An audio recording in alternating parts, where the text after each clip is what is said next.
मी सर्वप्रथम छत्रपती शिवाजी महाराज व संभाजी महाराज यांना वंदन करतो आणि काल ज्या फोटो ज्या व्हायरल झाला त्या फोटोशी माझा काही संबंध नसून राजकीय दोषपोटी हा फोटो व्हायरल करण्यात आलेला आहे.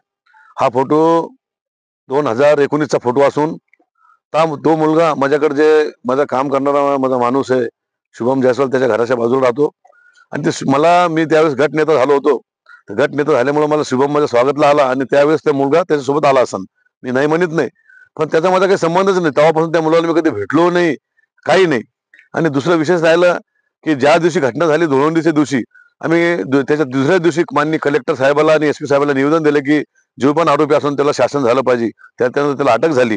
आणि विशेष म्हणजे मला आमचे नेते माननीय अर्जुनरावजी खोतकर साहेब यांनी जे सभागृहात प्रश्न उचलला की तिथल्या काँग्रेसच्या काही पुढाऱ्यांचा हात आहे, खरोखरच याची चौकशी झाली पाहिजे.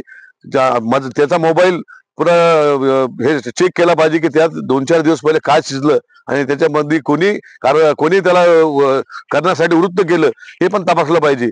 आज या शहरामध्ये मी सामाजिक संघटनेमध्ये काम करत असताना छत्रपती शिवाजी महाराज छत्रपती संभाजी महाराज यांच्यासाठी मी छावा संघटनेत जिल्हा अध्यक्ष असताना सामाजिक संघटनेत काम करत असताना त्यावेळेस आम्ही संभाजी महाराज यांच्या संभाजी महाराज पुतळा उभा राहण्यासाठी आम्ही कितीतरी आंदोलन केली आणि समाजाच्या अन्यायासाठी आम्ही जे लढलो त्यासाठी आमचे जे समाजाचे कार्यकर्ते आमचे देशमुख साहेब आहे, पडुलजी आहे, आमच्यावर कितीतरी गुन्हे दाखल झालेले आणि आज पण ते गुन्हे चालू आहे. 307 सारखे 395 सारखे गंभीर गुन्हे आमच्यावर आहे. आणि आमचे नेते अर्जुनरावजी खोतकर साहेब यांनी मला आता महापौरचा उमेदवार डिक्लेअर केल्यामुळं ह्या काही लोक राजकीय दोषपोटी त्यांचे जळण असते त्या हिशोबाने ते माझ्यावर आरोप करत आहे. यात काही तथ्य नाहीये.